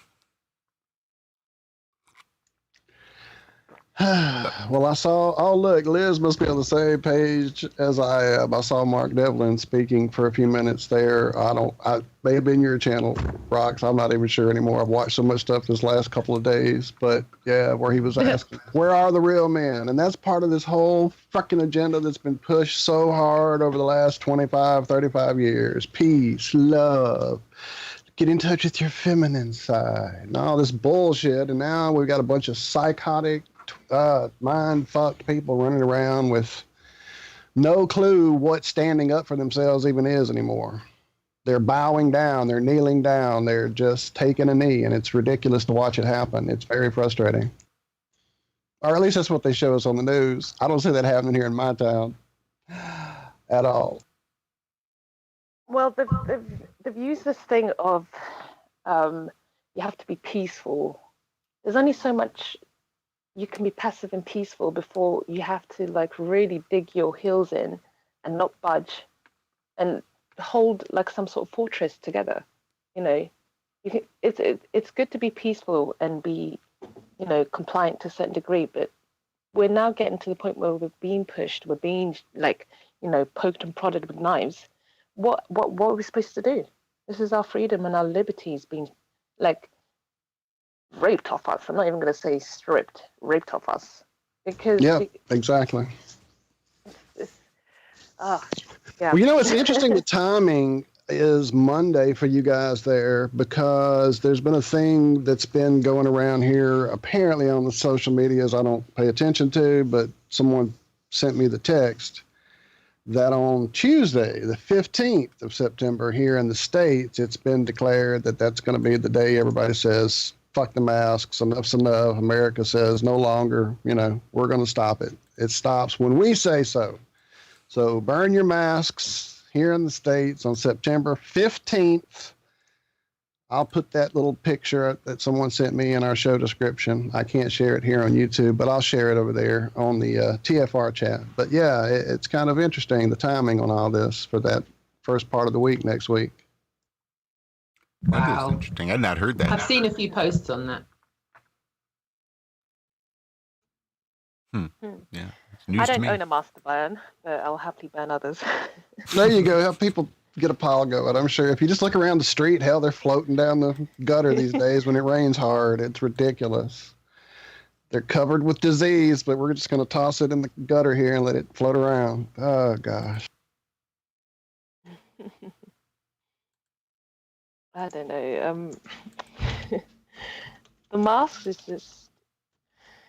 is a sign of compliance, and you are just a slave. And for me,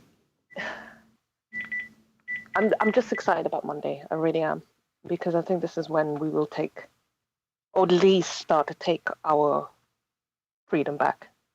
I think this will be the start of the takedown. I sure hope so. Well, I'm excited. I hope you guys are live streaming it for sure. Definitely. There's going to be a lot of content coming out of both of our channels over the next few weeks. Myself, there'll be a combination of pre-recorded and live content. I'm going to switch it up between the two. Myself and Asita, we're going to try and spread ourselves out as thin as possible so we can cover as much as possible. But I think, I don't know about you, Asita, obviously with what Riley's saying, that definitely solidifies a lot of dates that have already been put in the mix. But there's a lot of dates across the whole country right up until, from what I can see online, the end of October just now. That's the ones I'm seeing promoted on Facebook and whatnot. But there is a multitude of things. Even if you just go on to Facebook and just search Stand Up X and pretty much just put any area you want in the UK, and there is a stand-up group there. What I saw, yeah, on what I saw on the 5th, I think I saw 30 plus different marches on the 5th of September, all the way up from John O'Groats down to Penzance, in some of the most obscure places in the middle of nowhere, where hundreds of people were out on the streets or in the countryside or wherever it was. There was hundreds of people up in Holyrood. There was hundreds of people out across Devon. The silent majority is silent no more.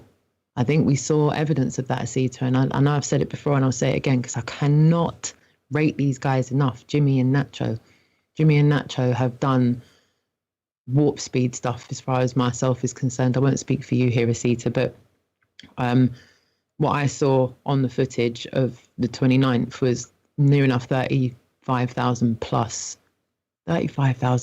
people shouting back, "We are the people, we are the power, we are the 99%. Like, Asita, I'll let you take it from here because you stumbled across them when they were literally a handful of people. And to see 35,000 plus people shouting that back at Nacho, that was all the proof I needed that what we'd been watching was history being made. And I'll let you take it from here, sweetheart. And again, I'm going to have to interrupt you before you get too started there, Asita, because we're going to hit this last break here in just about 60 seconds or so. So I wanted to make sure we at least caught it this time. Might as well cut into the break and then I'll start again. All right, perfect. And hopefully that will give people some time to watch. It's only a 5-minute clip, but you can watch a little snippet of what actually happened on the 29th, like how many people were there, some of the speakers that spoke. That's not all of them, but that's some of them. And even you can hear Nacho saying, 1%, your time is up. I just had to add that little clip in there because I thought that was just, I missed his speech, but I was there and somehow picked it up on the GoPro. So yeah, he put some passion in that speech. Well, I know we had talked about getting them on with you guys, so hopefully this afternoon, maybe that's something that could happen if you guys can work on it on your end. I know they're working this time of the day, but hopefully, there's some break music. How about if I shut up and let us pay a few bills, and then we'll talk about that idea? Oh, wait. All right, it's the Ironworx. We have a full house. Come back and hear the last little part of it. I can't imagine it's going to be anything but mind-blowing. Break the other fear. Ironworx right here.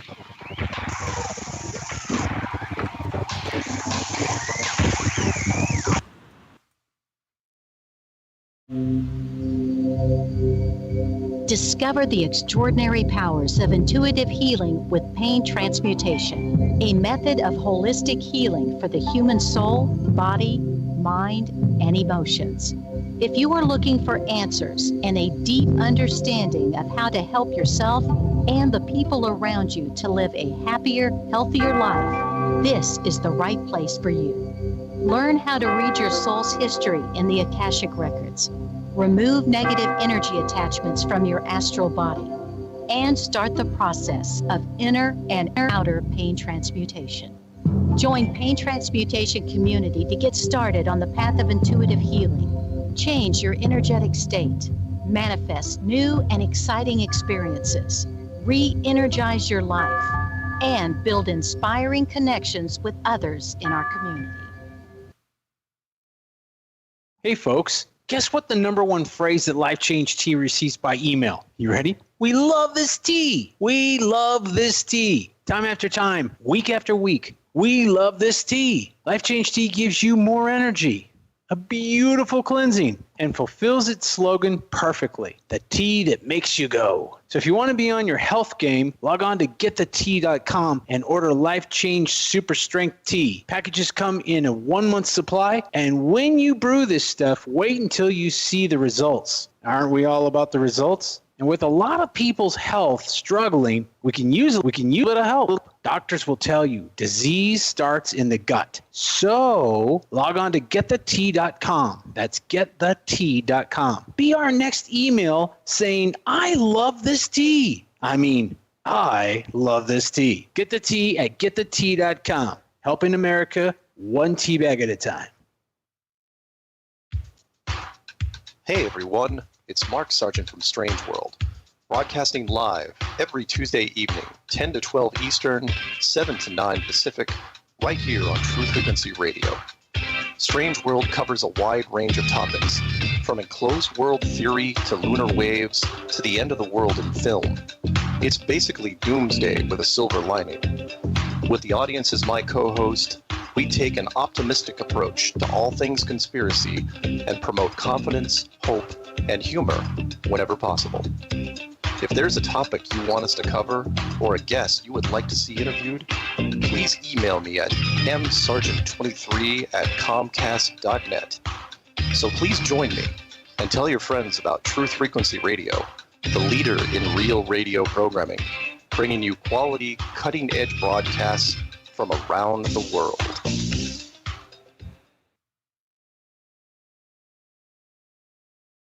We are TFR. My faith in destiny is all I need to prevail.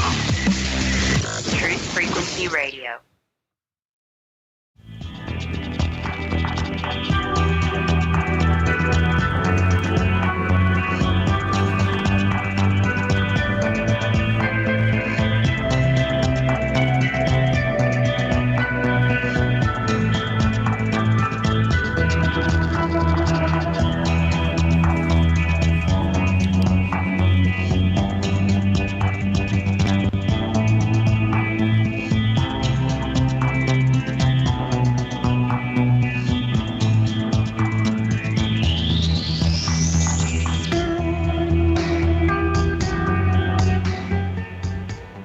Here's a message of importance to millions of people who are continually pale and washed out, weak and run down. Doctors will tell you that these conditions are often caused by a deficiency of iron.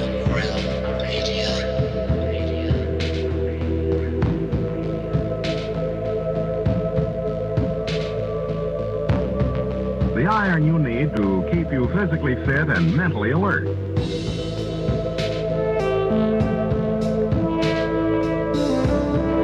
Medical studies show that 2 out of 3 women and many, many men lack the daily iron your body requires in a form your body can easily use and put to work.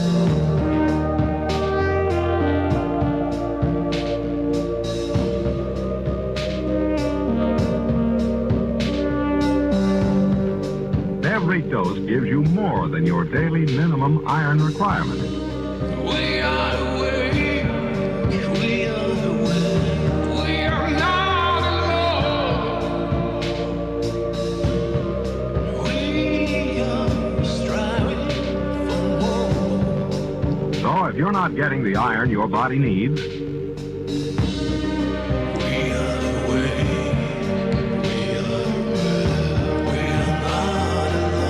if you feel weak, run down, and are easily upset,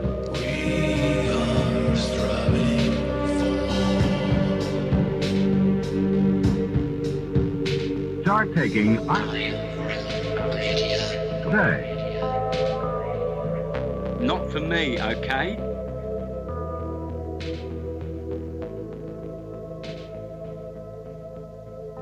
How dare you?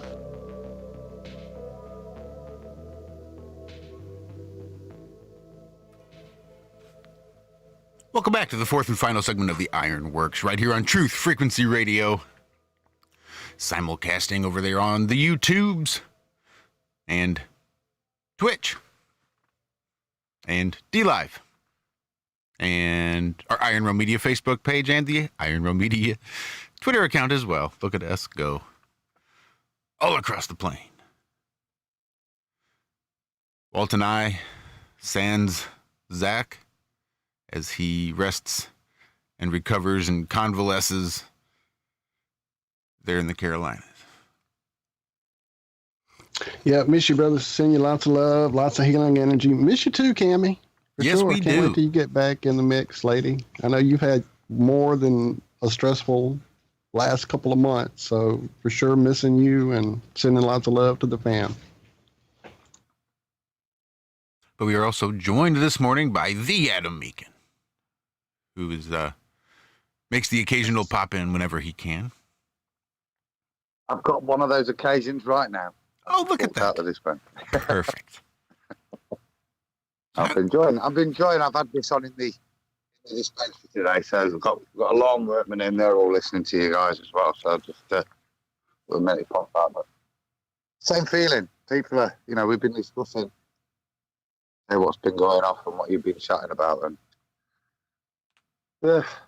whilst the average person maybe not as militant as the sentiment is still very much the same. And actually listening to you guys, certainly Luke, there is a little bit more concern and awareness that maybe we should be doing something. There's quite a few folks wandering around thinking, it's all right, it's not that bad. They're looking after us, really. As Riley's demonstrated for me, they're not even being lawful, even to the point that where they're trying to imply this is all being done under law. Actually, we can see that they're being deceptive and dishonest, even with the regulation and law that they're trying to enforce to bend us to their will. Enjoyed Riley's rundown there as well. But like I said, I think it's keep shouting it tonight, guys. I think as well, because spread this message. I think Monday is just a totally crucial day. Well, as I was saying there before the break, Adam, for sure, if you guys can arrange to have, all of you guys are certainly welcome to come hang out with us this evening on the Halosphere, but certainly the other two gentlemen we couldn't get here this morning due to their work schedule certainly are welcome. And any video, I want to hear the shouts. I want to hear I like when the crowd stands up, man. It's a powerful thing. So, and that's what we need. We need to have people thinking we can take this thing back, because we do outnumber the evil folks. If they ever realize that we realize it, it's going to be a rude awakening, I think, for them. I think they're beginning to realize that. And that's why the rule of six is coming in, the 666 rule.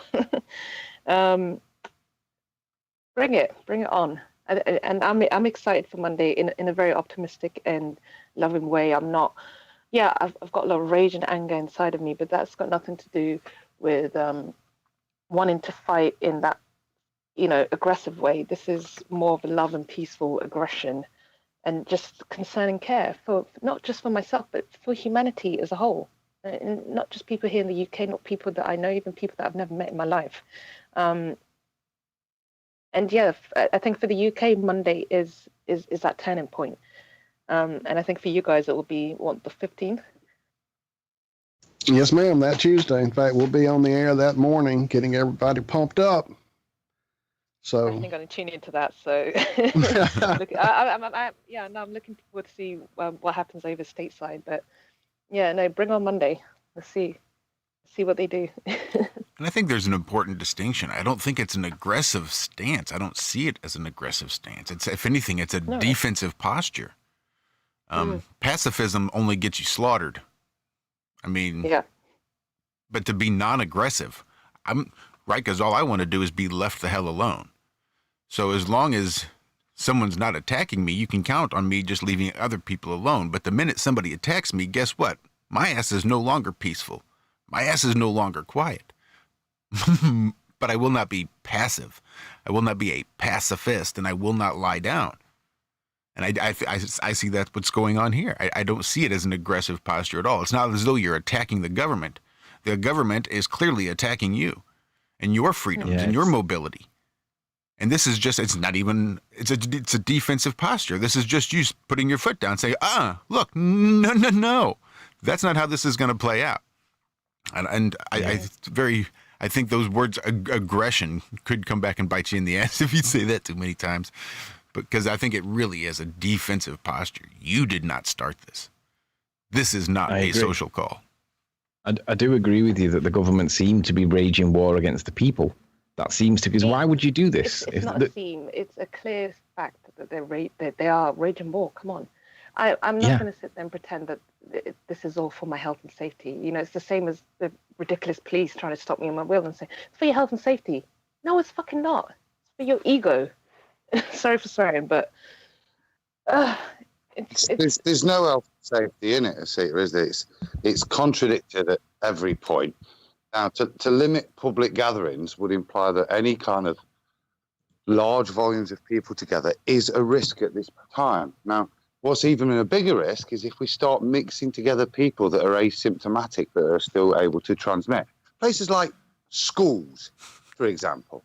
If we were really worried about a second spike, we wouldn't be having places where we can't identify if somebody, without testing them, dubious, If we can't identify whether or not they are a carrier, yet we're mixing them in big 500-600 people, then sending those individuals after 8 hours a day's exposure to each other back home to all the homes, well, that is not commensurate with saying, but out on the streets you can't have more than 6 people, or you can't in total.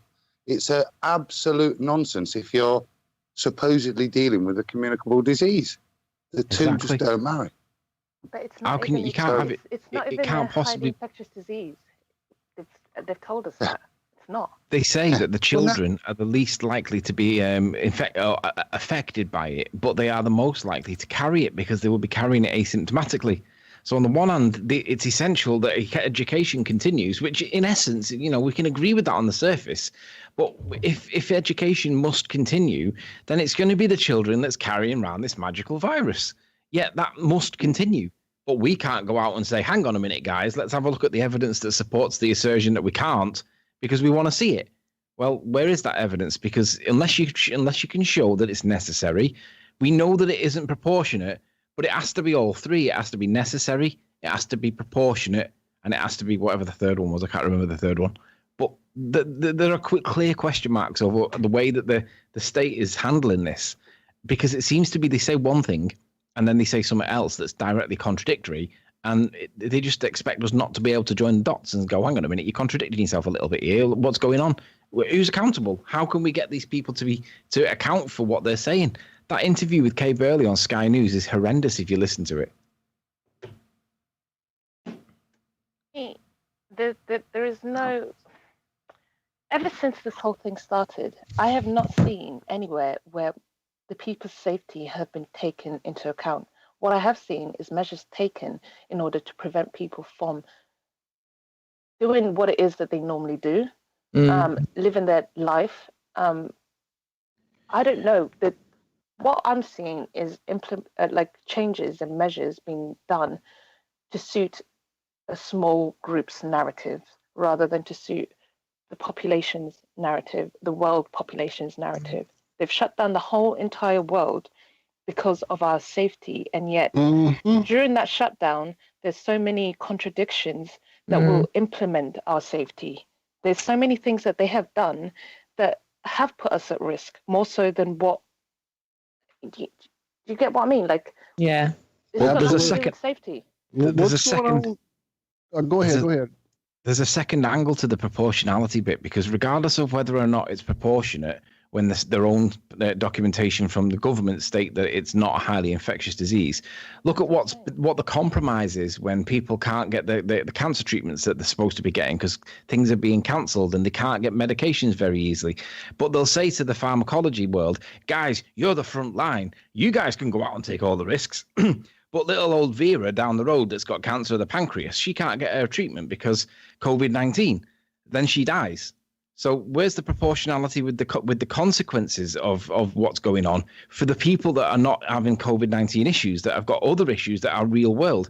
That's the other side of proportionality that we don't even consider initially.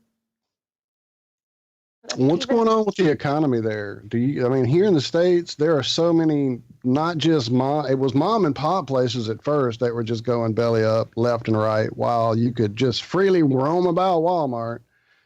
Now it's getting to be things like chains that have been around for years are starting to belly up now and go away and go under. And, Josh kind of hit it around about winter's coming and the supply lines and the food chain. What's going on there with that? Well, the first big casualty that we had was a company called Shearing's Travel. Shearing's Travel are a big coach firm that do national trips up and down the country mainly for their demographic is pensioners. But they're one of the biggest companies in they're well known in the country. They were gone very early on, and lots of people have followed since. But everyone's being furloughed. So at the moment, it's being artificially held by the government writing out blank checks. But once that stops, or it dilutes down, and that's what they're beginning to do, well, put it this way, house prices are going to suffer. That'll be the first thing that changes. The economy's in a right mess. There's no short-term fix for it because the consequences, unless the government keep writing out blank checks, are going to be long, they're going to be deep, And it's going to be, they're claiming it's going to be the worst recession since the recession in the post World War II era, and it's going to be 4, 5, 6 times worse. Now, I don't know if that's scaremongering, but there's definitely a storm coming, and we're in the quiet before the storm, because the government are paying everybody to do it at the moment. But once that stops, everyone's going to die. Not die, but you know what I mean. Riley? Yeah. Do you have a suit? Yes. I've just had a quick phone call in the background with some people, and I got those people to talk to some other people, got those people to get back to me, and with that, we've got a yes for you going on the mic in Liverpool. Oh, happy days. That's awesome. Riley, go do your thing. Beat those drums. I better get a cue card out and start. I don't have an auto cue like the government do. You better get your I need somebody with like postcards in front of me. But yeah, we can sort that. Can you have a case as well? A case of the case and whatever else you need. Yeah, he's going on a PA. He's going on proper PA. Oh, brilliant. He'll be at the top of the steps, and you will have a captive audience. Excellent. Well, that's definitely. I just hope it's not chucking down. Even if it's chucking down, still be there and just do your thing. Yeah, it's gonna be big. You have to have a cape. A briefcase. Yeah, I've just had this. Yeah, that sounds good. Well, is he going to come to Liverpool, yeah? Morning. There you go. So that's Jimmy himself. Yeah, I've just tried ringing BBC Radio 2 because obviously it's BBC, so it's state controlled. But nonetheless, I tried to get through because of the audience that they've got. It just rings out. It must be coronavirus affected them. No one's answering phones. No, they've got all our numbers on record just to make sure that they never take our calls. Yeah, there's probably a red siren flailing in the background going whoop whoop whoop. Flight coming in. You know when our calls get those gravelly noises, that's probably them. I wouldn't be surprised. Yeah. The amount of phone calls that I'm having at the moment with, like, particularly with Asita, but it does happen with other people too. But halfway through the phone call, it just starts going, and it's totally scrambled. It's like, is this coincidence or what? Like, it's a bit like on True Moon. It's a bit like on Truman Show where that thing falls out the sky and he's like, what's going on up there? Yeah. The Matrix is shattering around us. It's shattering around us. Well, it did for many of us a long time ago, but it is for the rest of the world now. I think a lot of people are definitely waking up to the mainstream being such a complicit liar, and the fact that you cannot trust them. You know, when me and Rox are walking down the street, and we've always got someone who's like, no one, like, people still listening to the mainstream news, and I'm like, Rox. True. Go ask that person, and they're like, no. You just randomly ask, do you trust the mainstream media? You don't even have to have a conversation. Just big fat nut. Right. It's like, no. Someone laugh in your face and say no, or someone just straight up say no. And that's a really good position to be in, because it means whatever's being pumped out in the media isn't being bought. Even to the most asleep, the people that are most asleep. They might not be aware or awake to a lot of the corruption, genocide, and God knows what else. But they are aware that the mainstream media are complicit liars. They don't trust their government, that's for sure.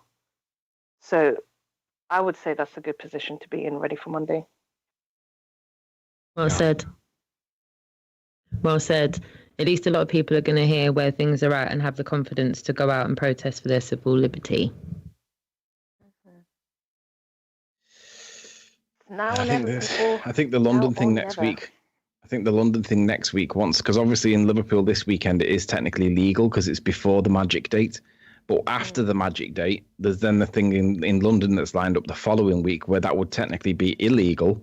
So it's like, right, what's going to happen there? Because the police are going to have to try and police it, but there's going to be thousands. So how are they going to do that? Have they got thousands of spaces in the Hotel de Majesty, or have they not got the ability to deal with that? Or are they just going to pick out the ones that they perceive to be weak, like pregnant women? Because they seem to be doing that as well. The ones that won't put up too much of a fight, because they don't want people fighting. They want to pick on the ones that are scared. Yeah, that'll be the pregnant women then, won't it? Not the blokes that are going, come on then, show us your evidence. It'll be the women that are pregnant and that think that they've not got support, but they have got the support. They need that phone call, right? You know, the one that you get when you're put in a cell. No, they what they're expecting is people to be so scared. But if you do, I think one thing last night showed me is that if you do stand your ground, you can win this. We can win this. You just have to be brave enough to and look at them in the eye and don't be fearful. Don't talk to them. You don't have to answer questions. How long have we got left on the show? Just about 7 minutes is where we're hitting. So I was going to suggest see if I could ring the cabinet office and see if I could get to speak to Matt Hancock. Obviously, he's not going to be in his office. It's Friday. He's going to be at home with his family and kids. But I was just going to see if we could get through and see if we could actually speak to him to see if we could get him to comment on his alleged illegal activity with regards to the coronavirus. But we've only got 7 minutes. It'd probably take me more than 7 minutes to get somebody to answer the phone, let alone respond. Most likely. It's a great idea. I wish we'd have had it earlier when I was throwing the phone number around, but I was all wrapped up in the discussion. Certainly the number and the contact info there from Matt is in our show description. I'll also include it in the show description there on TFR. So, yeah, if you have some time this weekend or this Friday, today, whatever, go ahead and leave a message. Let him know what you think. Yeah. It's funny because you ask the police, because I've seen people on police officers on camera saying that they know someone that's had COVID-19, right? Well, I know about 50 medical professionals that claim that the COVID-19 thing is questionable at best, outright fake. That I mean, people have been struck off. What's his name, Roxanne? Mohammed Adil, is it? He was struck off, previously good conduct, not put a foot wrong for 30 years in the NHS. And then for whatever reason, they took his license off him because he spoke out against coronavirus. Well, yeah, there's only seems to be police officers that vouch for knowing people that have got COVID-19. Otherwise, they just seem to be pushing the propaganda narrative themselves. It's like, are they complicit or are they just being very obedient to what's going on? We're about out of time, aren't we? And Rox was confusing me earlier, and you, when you were. Let's make sure we get Matt Hancock, his name correct and not spoonerized. I've been trying to spoonerise it, and the best I can come up with is a Hat Mancock. Hat Mancock. Cavalry. Hancock. The Hat Mancock. Hat Cavalry. 020-7219-7186. That's the House of Commons number to get in touch with Matt and the. Give us that number again. Give us that number again. Say it again. 020-7219-7186. Let's try ringing it right now. Hey, sweet. This is not a valid menu option. Oh. Thank you for calling the Parliamentary Office of Matt Hancock, MP for West Suffolk. If you are a constituent and you live in West Suffolk, you can either email Matt at matt.hancock.mp@parliament.uk with your name and postal address, or you can leave a message here, also with your name and West Suffolk postal address. If you do not live in West Suffolk and you are contacting Matt about coronavirus or any other matter related to Matt's position as Health Secretary, please phone Matt at the Department of Health and Social Care on 020-7210-4850. Thank you. Right, let's do that. 020-7210-4850. Let's try it. Hello, Matt speaking. Oh, hello, Matt. This is not a valid menu option. Here we go. Aha. Welcome to the Department of Health and Social Care. If your call is regarding the European Health Insurance Card, please press 1. For assistance with costs, press 2. For publications, press 3. For complaints about the NHS, press 4. For all other inquiries, press 5. Obviously, I pressed 5. To improve the services we provide, we carry out regular research of our customers' views. Oh, come on. We've only got 5 minutes. Please ask your advisor to send you a short survey to evaluate your experience. Somebody record this just in case we get kicked off. Roxanne, are you recording this?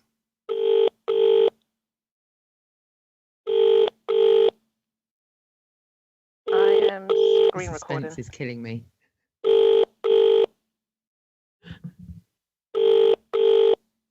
You are currently number 2 in the queue. Only number 2? It's going to take half an hour just to get through. Jeez.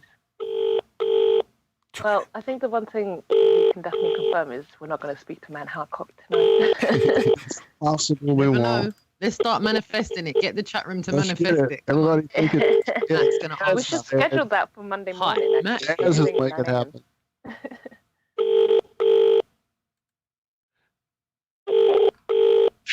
You are currently number 1 Ooh, in the queue. Come on. Please press 1 now. Roxanne, make sure you're recording. Let's get this recorded. In fact, It's I'm going to already make sure. recording, buddy. It's already recording. Good. Make sure you ask for half. I'm going to shout out. I'm going to shout out the Really Woke Show if I can. Absolutely. Here we go. Come on, answer. The suspense is killing me, honestly. Trolling the state in the UK, right? 80 seconds. You are currently number 1 in the queue. If you would like us to call you back when an agent is available. An agent? An agent? Chill. Of all the words to describe Mr. them. Anderson. Come on. 60 seconds. 60 seconds. Oh, talk about ending on a cliffhanger. Right? Got, like the heartbeat We'll sound effect. record the call and we'll have the playback this afternoon on our live show on Have No Spare. How about that? We'll record it as well. You are currently number 1 in the queue. If you would like us to call you back when an agent. You guys make sure you mute up if the answer. All right, you guys tune in this afternoon on Have No Spare to find out what happened. If this isn't a cliffhanger, damn it, I don't know what is. In it. I'm Thank recording. you, Rox. Thank you, Mama Asita. Thank you, Anthony. Thank you, Alex. Thank you, Josh. Love you guys. Brilliant. Ideally, Matt Hancock, if possible. He was on Sky News recently with Kay Burley, and he's introduced this rule of 6. But he's not actually able to do that without without some Love you guys. Evidence or supporting justification, because he's governed by the Human Rights Act, and he can't do what he wants. And he seems to be doing what he wants, but he can only act in a way. Frequency Radio is your #1 source for news and information without the hate, hype, and fear. We're proud to be the cutting edge program.